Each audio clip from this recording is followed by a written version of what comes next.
한 남성이 저렇게 심폐소생술을 하는 화면입니다. 긴 설명보다 영상으로 먼저 확인하는 게 나을 것 같습니다. 한 섬마을에서 발생한 일입니다. 볼륨을 높이세요. 그리고 영상을 보세요, 영상. 예. 가슴 압박 해주세요. 가슴 압박 왜 아무도 안 하고 계시죠? 양쪽 꼭지 사이, 핫발 한 뼈 가슴 사이. 하나, 둘, 너무 빨라요. 하나, 둘, 셋, 넷. 거기 아닌 것 같아요. 그 옷을 더 걷어서 올리세요. 얼굴 찡그리네요. 멈추세요. 얼굴 찡그리시네요. 예. 네, 깨워보세요. 눈 떠보시라고. 아저씨. 눈 떴어요. 됐어요. 의식 돌아오셨네. 현장을 제어하면서 응급처치를 하는 데 집중하려고 했고요. 다행히 녹도 주민분들이 잘 협조를 해주셔서 살릴 수 있었다고 생각합니다.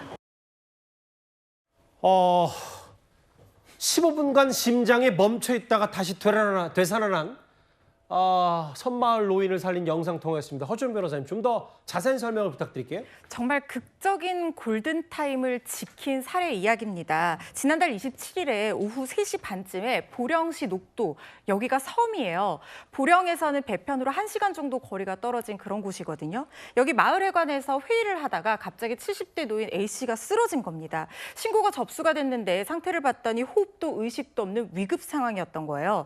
신고를 받은 송주희 소방교가 전화통화하지 말고 영상통화로 바꿔라 해가지고 상태를 영상을 통해서 확인을 합니다. 왜냐하면 헬기로 간다고 해도 30분이 넘게 걸리니까 일단 어떤 상태인지 확인하고 응급처치를 해야 될 필요가 있었던 거예요. 그런데 문제는 뭐냐면 여기에 있던 주민들이 다 고령의 주민들이고 너무 처음 겪는 상황이어서 우왕좌왕 정신이 없고 심폐소생술을 어떻게 하는지 모르는 사람도 많았다는 거예요. 그래서 거기서 하나하나 영상을 통해서 지시를 합니다. 사람들 웅성웅성 하니까 일단 한 사람만 통화할 수 있도록 다 조용히 해달라 이렇게 얘기하면서 지시가 잘 전달되도록 했고요. 가슴 압박을 해야 되는 상황 속에서 누군가가 막 이제 걱정이 되니까 손을 잡고 하면 일단 손 잡지 말고 가슴 압박에 집중하라라고 하면서 계속해서 적절한 응급처치를 하도록 도왔다는 겁니다. 다행히 주민들이 이 응급처치에 잘 따라줬고요. 그래서 소방이 출동하기까지 잘 버텨준 건데, 그런데 문제는 뭐냐면 헬기로 이송을 해야 되는 상황인데 문제는 충남 소방 헬기가 한 대밖에 없는데 정비 중에서 출동을 못하는 거예요. 바로 충북 소방 헬기에 지원 요청을 합니다.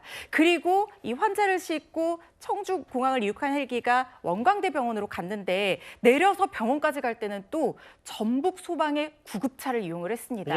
세 도의 어떤 협력, 그다음에 무엇보다도 적절하게 대응한 이 소방교의 기지, 그리고 이 마을 주민들이 너무나 잘 협조해준 덕분에 이 70대 노인을 섬에서 살릴 수가 있었던 겁니다.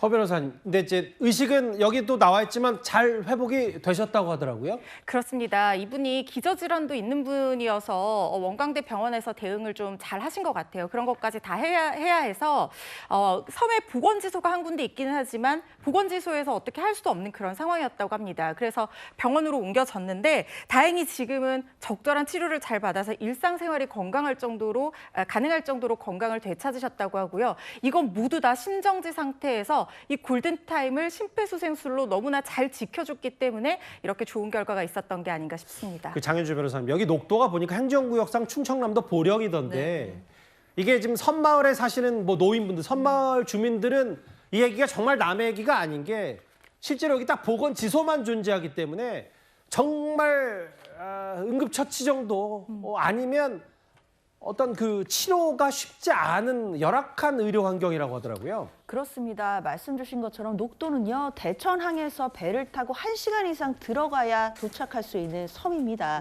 게다가 주민이 한 200여 명 정도 되는 섬이기 때문에 사실 간단한 치료만 가능한 보건지소만 있는 상황이었습니다. 게다가 섬마을의 주인이 대부분 고령의 노인들이었기 때문에 사실 저렇게 영상통화를 통해서 심폐소생술을 알려줬다고 하더라도 처음에는 엉뚱한 곳에다가 심폐소생술을 하기도 했다라고 하더라고요. 그렇지만 이제 소방에서 정확하게 관련된 부분들을 지시하고 알려줬고, 그리고 이제 주민들도 침착하게 이 부분에 대응을 해서 사실상 골든타임을 지키고 결국 소중한 생명을 살릴 수 있었던 것인데요. 이제 관련해서 이제 소방에서의 적절한 대응이 있었다는 점, 그리고 주민들의 침착한 대응이 있었다는 점, 이 부분은 참 인상 깊다고 하겠습니다.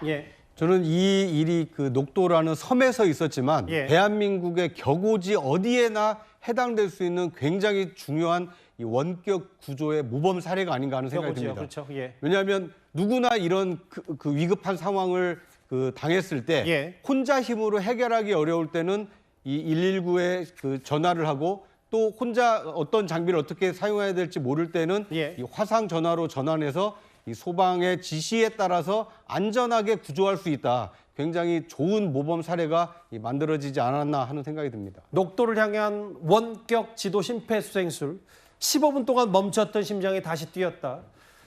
저희가 준비한 7위 만나봤습니다.